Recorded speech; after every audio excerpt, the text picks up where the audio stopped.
this might be a case you are somewhat familiar with. It was plastered all throughout the media, especially in the later half of 2024. And this is the case that has been coined as the Black Swan murder, and it's also the murder of Douglas Benefield. And so that is what we are going to be talking about today. I'm really curious to hear your guys' opinion on this case. From what I understand, people either have very strong opinions on both sides of this. They have very strong opinions leaning one way or another, and I'm very curious to know where you fall in that. So with that being said, let's jump right on into it today. Douglas Benefield was born on October 2nd, 1961 in Palo Alto, California, to his parents, Johnny and Suzanne Benefield. He grew up with his family in Huntsville, Alabama, where he graduated from Huntsville High School in 1980. During high school, Doug excelled specifically in wrestling. He only lost one match in the 7th grade and then proceeded to never lose another match in junior high. He was on the varsity wrestling team for all 4 years of high school and was in the top 10 level of the state. After graduating from high school, Doug went on to attend Texas A&M University, which was a little bit of a tradition. His father had gone there and his brothers had gone there, and so naturally he did as well. While he was there, he got his degree in biology and graduated in 1984. Alongside his biology major, Doug was also very passionate about art. He was incredibly talented when pertaining to anything that was art related. He used to paint murals on buildings and also designed logos for different brands and businesses while he was in college. After college, Doug went on to join the Navy and completed aviation school to become a naval flight officer. He completed flight school and served as a Navy pilot for 3 years in San Diego, California. Afterwards, he served an additional 3 years as a mine warfare instructor in Charleston, South Carolina, and he retired from the Navy as a lieutenant commander in 1999. After his retirement, Doug did stay in Charleston, and he actually opened up a restaurant there for several years while simultaneously working as a security and communication technology consultant for the U.S. government. And it was while he was in Charleston that Doug met a woman named Renee. The two began dating and fell head over heels in love with each other. In 2001, they welcomed their daughter Eva into the world and lived happy as a family of 3. But sadly, in 2015, Renee actually passed away from a heart attack while Doug was out of town. This obviously left Doug to be a single father and left Doug and Eva to really navigate through this next chapter together. And Doug and Eva grew extremely close. Eva has said that her dad was her best friend. He was the one that she could go to with any sort of problem, whether it was a boy issue or a friend issue or a school issue. He was always there to help her however he could, and the two had a very tight-knit relationship. Now, something that really helped Doug navigate through this incredibly difficult time in his life was leaning into his faith. Doug was a devoted Christian, and every morning he would start his day off by reading the Bible. He would also send his daughter Eva a Bible verse every single morning, and he also ended the day doing that as well. Doug was also very dedicated into health and fitness. He was incredibly into wellness. He was very active. He loved doing CrossFit. He really did remain very active throughout his life. So now let's jump to 2016, and this is about 9 months after Doug's first wife, Renee, had passed away. And it was in August of 2016 that Doug met a new woman named Ashley Byers. Now, Ashley, she grew up being a ballerina. She graduated from the Maryland Youth Ballet, and she was also a swimsuit model. Now, in August of 2016, Doug and Ashley met when she was 24 and he was 54. They met in Palm Beach, Florida, while Ashley was working at a campaign office that supported Donald Trump during that election year. They met at a dinner party and got to talking, and afterwards, Ashley showed Doug her conceal and carry weapon that she carried in her bra. That was really like the conversation starter that really got them talking. So this sparked conversation, and the two were incredibly drawn to one another. So much so that they actually got married 13 days after they met. Yes, days.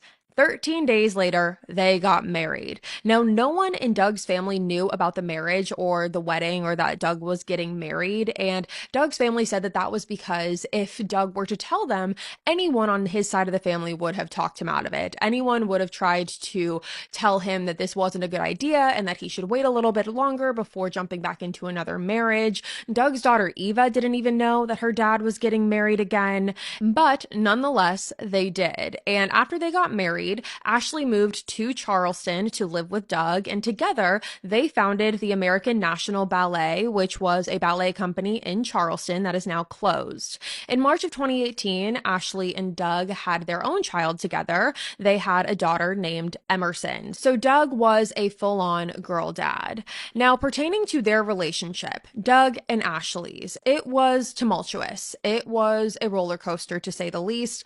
It was toxic. And there were many people in Doug's life that had hesitations about this relationship from the very beginning, especially his daughter Eva. She was very worried about her dad and worried about the age gap, worried about how quickly they got married. Ashley was only 9 years older than Eva, but again, Eva was supportive of her dad nonetheless. So this case begins on September 27th of 2020, and 911 dispatchers in Lakewood Ranch, Florida, received a 911 call from a man who claimed that his neighbor had run over to his house. He said that the woman was frantic and hysterical, telling her neighbor, quote unquote, "He attacked me and I shot him." Now, that neighbor that this man was referring to was 29-year-old Ashley Benefield. When authorities first arrived onto the scene, Doug was still inside of the home and Ashley was at her neighbor's. First responders rushed into the home and found Doug lying on the bedroom floor, bleeding out.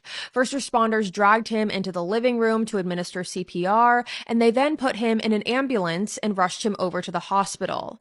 Doug was shot twice. He was shot once in his leg and once in his arm, but the bullet that shot his arm had traveled into his chest cavity, and unfortunately, Doug succumbed to his injuries and passed away an hour after he arrived at the hospital.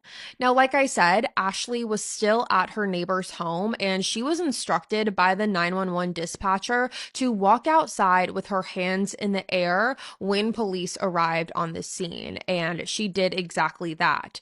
Police then escorted her and put her into the back of the police car.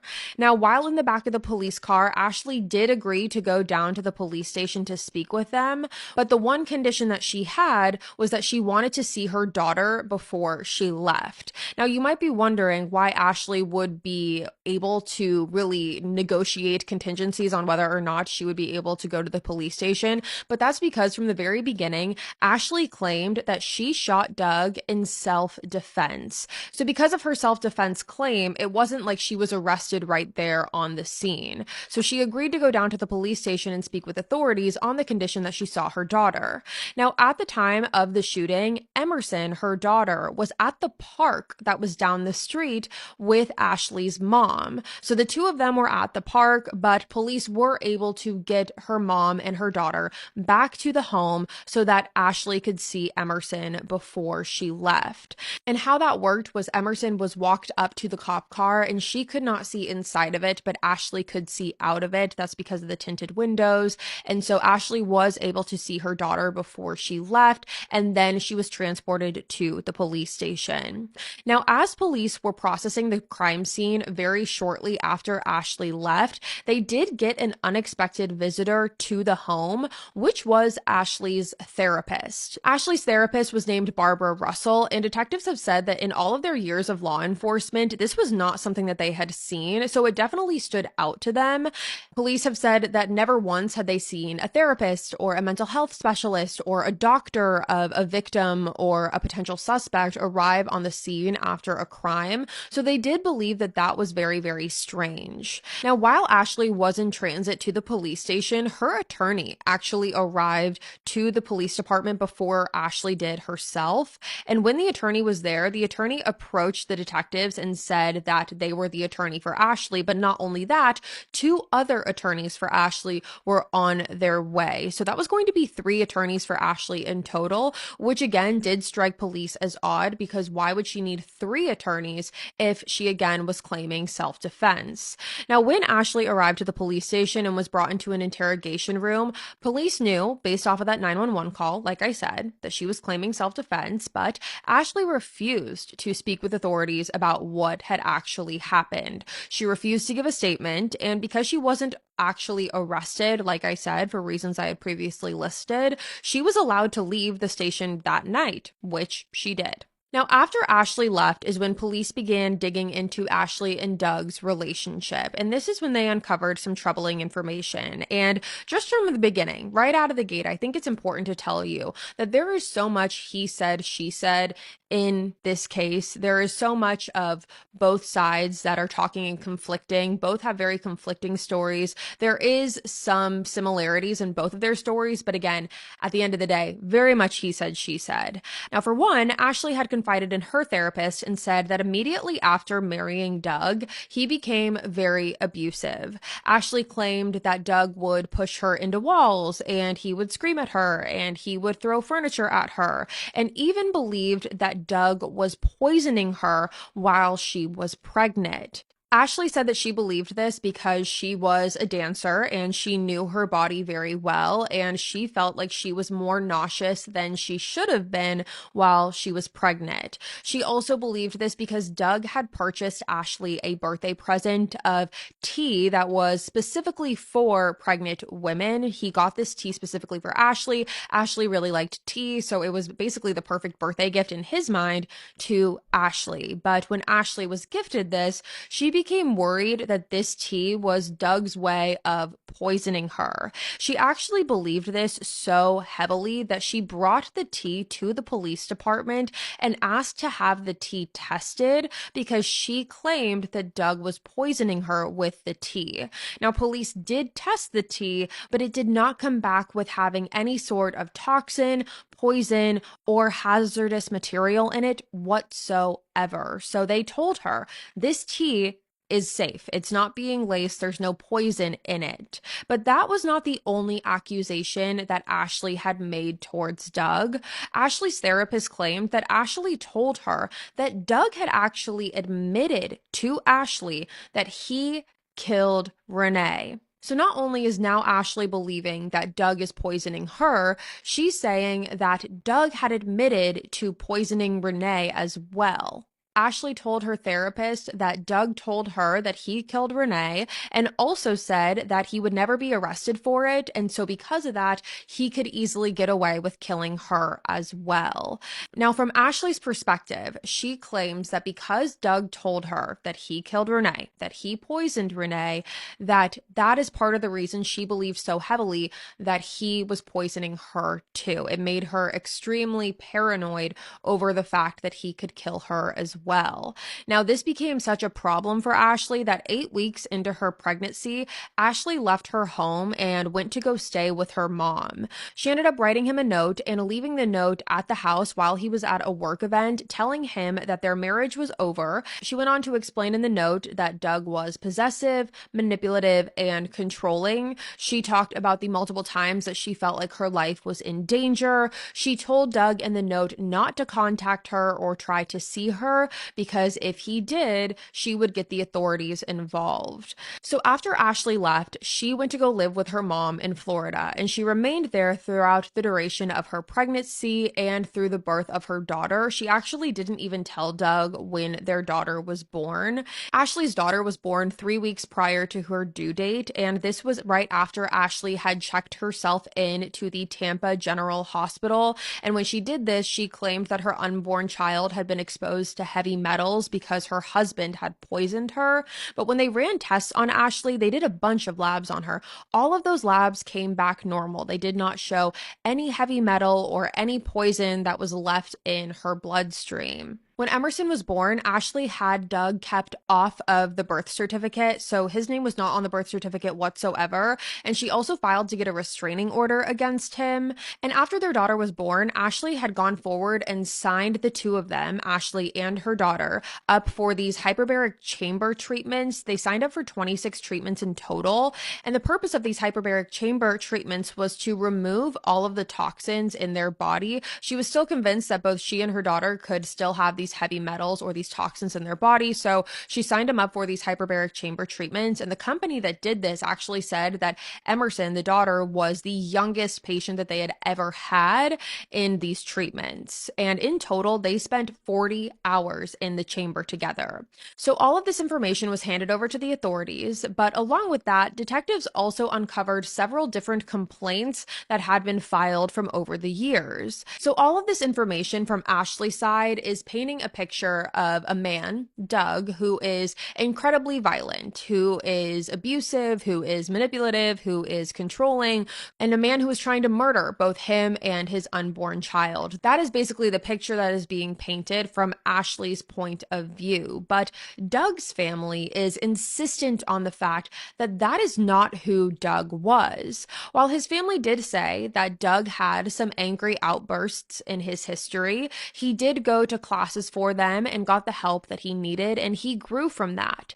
Now, one of these outbursts that gets talked about quite frequently is an instance where Doug got so angry that he fired one of his shotguns into the ceiling. And friends of Doug have claimed that Doug self-admittedly said that this was the dumbest thing he had ever done, and that was during his relationship with Ashley. But this incident didn't really seem to hinder the relationship between Ashley and Doug at all, because only 2 days after that did Ashley and Doug have their formal wedding celebration. It was basically like their reception party with their family and friends, and people who went to that said that they seemed to be more in love than ever.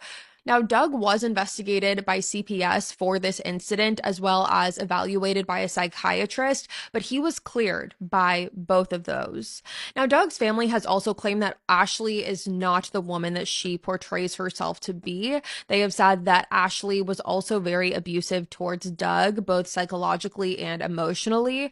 And a big part of that is Ashley being so insistent on the fact that Doug killed his former wife, Renee. Ashley had actually contacted Charleston law enforcement to try and get Renee's body exhumed. She was going to different newspapers and anyone who would listen, telling people that Doug had killed Renee. She even went to Eva on multiple occasions and told her that her dad had killed Renee. And I do want to mention that the police closed Renee's case very quickly after she had died and after the coroner report had come back. The autopsy showed that 75% of Renee's artery was clogged, and there was no evidence whatsoever that showed that Doug killed Renee. He was never considered a suspect. He was never considered a person of interest, and police really never even investigated this case to begin with. So it feels silly to say the case was closed quickly, but it was. Now, after Emerson was born, Ashley also asked the family court to terminate Doug's parental rights pertaining to Emerson, but Doug refused to sign away any of his rights, so the two of them did go to court. They both testified in the trial over Doug's parental rights. Ashley testified just saying how horrible of a person Doug was. She went on about the fact that she believed that she was poisoned, as well as Doug's abuse that she was the recipient of. And Doug testified as well and said that while he did yell and did raise his voice, he was not physically abusive towards Ashley, and she never was afraid of him or never acted as if she was afraid of him. He also adamantly denied ever poisoning Ashley or Renee. He said that that never happened. And the judge in this case, in this family trial, when giving her ruling, the judge did not hold back. Without really saying it, the judge said that Ashley was manipulative. She said that she was able to turn her tears on and off for the courtroom. She also said that there was no evidence whatsoever that Doug had tried to poison Ashley or Renee. And also, Doug had never been arrested for any of the complaints that Ashley had filed against him. I feel like that's important to state as well. There was no evidence to prove that these crimes that Ashley was stating had ever occurred. So because of this, the judge gave Doug immediate access to Emerson and put him in charge of all of her medical decisions, which I think think is quite interesting. And Emerson was 6 months old at this time, and she had actually never met Doug up until that point. The two met after that ruling, and people who were there for that reuniting actually said that Ashley's tone had very much changed during this meeting. She seemed to be a lot softer. She very willingly just gave Emerson to Doug, and she seemed that maybe she could want some reconciliation here. And things changed in Doug and Ashley's relationship over the next year. Doug had actually gotten a condo in Florida nearby where Ashley lived, so he could spend more time with both Ashley and Emerson. That meant that him and Ashley were spending more time together as well. And from Doug's perception, he believed that him and Ashley were working to repair their relationship, but that did not seem to be the case from Ashley's perspective. During one of the exchanges of their daughter, when Doug went to go pick up Emerson from Ashley, Doug allegedly saw what appeared to be an engagement ring on Ashley's finger, and this really sent him over the edge. He ended up hiring a private investigator to basically watch Ashley to see if she was seeing someone else, and the private investigator was able to confirm that Ashley was in fact seeing another man. So because of this, in November of 2019, Doug filed for divorce. And after Doug had filed for divorce, the accusations from Ashley's side went rampant. Ashley was accusing Doug of all kinds of things, the worst one being Doug was sexually abusing their daughter, which, just to be clear, there was no evidence of that whatsoever. But only a few months after Doug had filed for divorce, again, Doug and Ashley decided that they were going to work on their relationship. And ultimately, they decided that they were going to start fresh. They were going to enter into a new chapter of their relationship, and they were going to do so by starting over. And that included moving to a different state. Both Ashley and Doug had decided that they were going to move to Maryland, because again, that's where Ashley was from. And even though they were both going to be living in Maryland together, they decided that they would live separately for the time being while they worked on their relationship. And on the night of the shooting, September 27th, both Doug and Ashley were actually at Ashley's home packing up her things to move off to Maryland. That was the plan. So now, with all of this being said, let's get back into the investigation, because what police knew up until this point was that on the night of the murder, Ashley and Doug were in her house alone while Ashley's mom took her daughter to the park. They know that at one point in the night, Ashley shot Doug and then proceeded to run over to the neighbor's home with that same gun that she shot him with in her hand and told the neighbor that she shot Doug in self-defense. Now, while police were canvassing the home, they discovered multiple guns inside of it. There was a loaded gun on the shelf in the pantry. There were also two guns in Ashley's bedroom. And police did start to feel like it was a little bit odd that if Ashley was as scared of Doug as she claimed to be, why would she be okay with being left alone with him? If Ashley was truly terrified of Doug, as she had said so many times, why would she encourage her mom to take her daughter to the park so her and Doug could be alone? There were just certain things that left police a little bit confused and left a bit of a question mark. That, alongside of the guns that were throughout the house, it led police to wonder if Ashley was potentially setting up Doug to murder him that night. Doug had no guns and no weapons on him at the time of the murder, and so police had to wonder if this was Ashley's way of finally getting rid of Doug once and for all. And if you're asking why Ashley would want to get rid of Doug, it was very evident from the very beginning that Ashley did not want Doug having access to Emerson. She completely tried to isolate Doug from Emerson, regardless of what you believe happened or didn't happen. That was something that she tried to do over and over and over again. And once she finally got to family court and it was ruled that Doug would have access to Emerson, police wondered if getting rid of Doug, if killing him, was Ashley's way of taking things into her own hands, taking matters into her own hands, and finally getting Doug out of her life for good. Ashley's attorneys had actually told police that Ashley was setting up an escape plan from Doug. Her attorneys claimed that Ashley had gotten a rental car, she had gotten a safe location, and she was planning on traveling with her daughter and her mom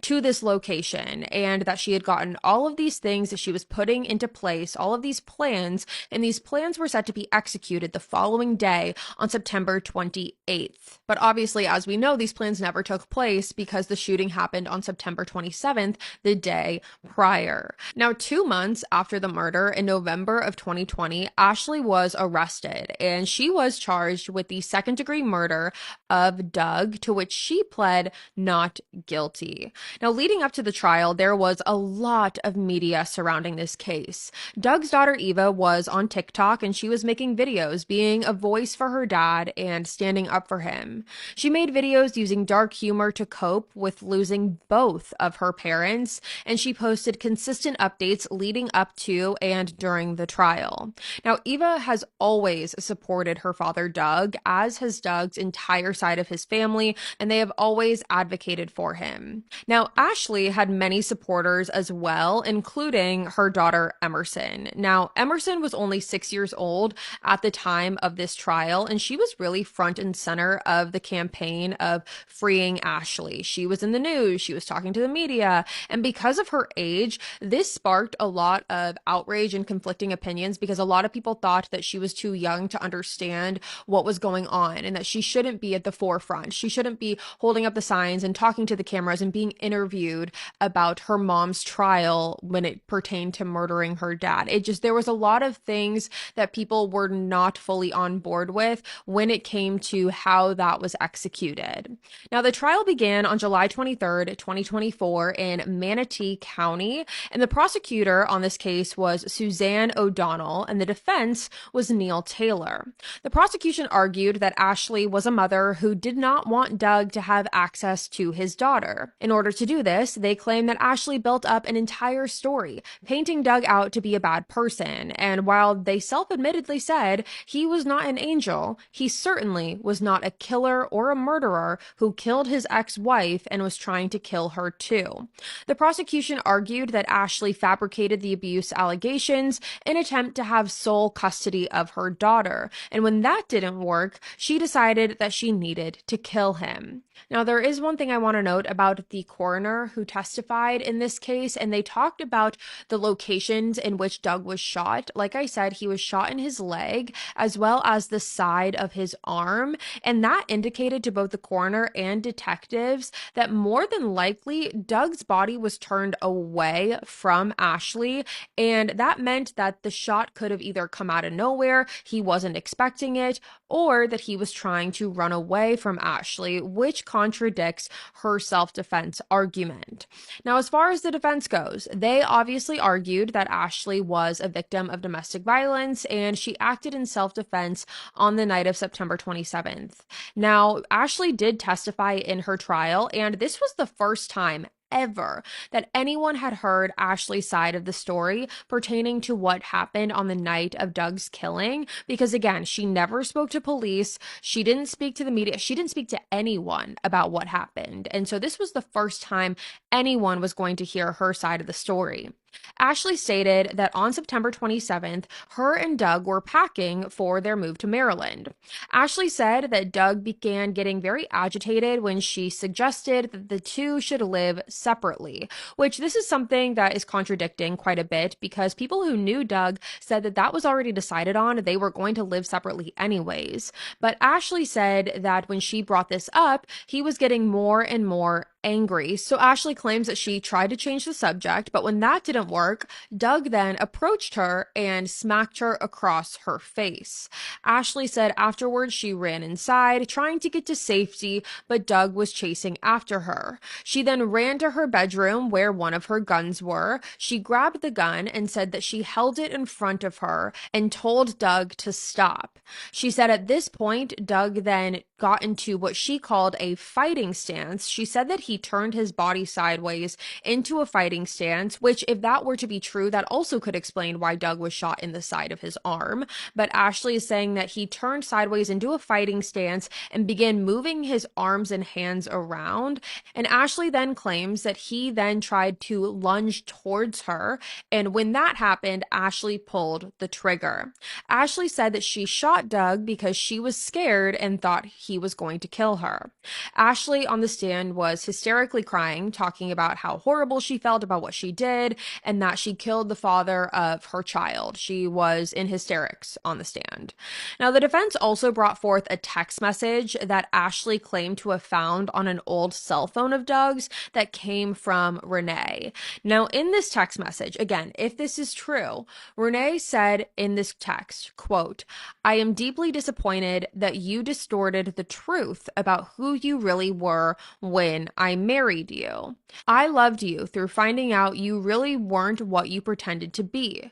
You kicking me so hard on New Year's Eve on our honeymoon because you were having trouble functioning in certain areas. You holding a gun to your head twice in my home," end quote. Now, obviously, this text supports Ashley's claims that Doug was abusive. This would very well help her argument. Now, during the cross-examination, when the prosecution questioned Ashley, Ashley admitted that Doug never punched, kicked, or choked her.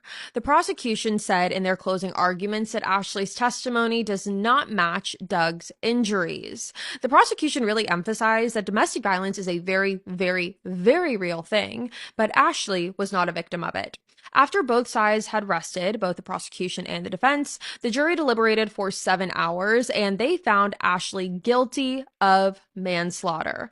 Now, again, Ashley was initially charged with second-degree murder, so this is a lesser charge. And what this means is that the jury was basically saying that they didn't believe that the shooting was premeditated, but they also did not think that the shooting was justified. So that's a really interesting stance to look at it from. It's a really interesting way to think from the jury's perspective. That is what they believe. They don't believe that Ashley planned this out, but they don't believe that Ashley was justified in killing Doug as an act of self-defense. Ashley was sentenced to 20 years in prison, followed by 10 years of probation. So she will be in prison for quite some time. But that, you guys, is this case. And again, I'm so curious to hear what you have to say about it. What do you believe when it comes to Ashley and Doug's relationship? Do you believe Ashley? Do you believe Doug? Do you think that there's a little bit of truth in both of their stories? What do you think? Do you think Ashley acted in self-defense? Let me know in the comments below. But with that being said, you guys, it's going to be all for me today. Thank you so much for tuning in to another episode of Killer Instinct. Again, if you're new here, hi, my name is Savannah, and I am your host of Killer Instinct. And make sure you go ahead and hit that subscribe button if you haven't already. That way you never miss an episode. We post weekly here on the podcast every single Wednesday. You're not going to want to miss it. I will be back next week with a brand new one for you guys. And until then, stay safe. Bye, guys.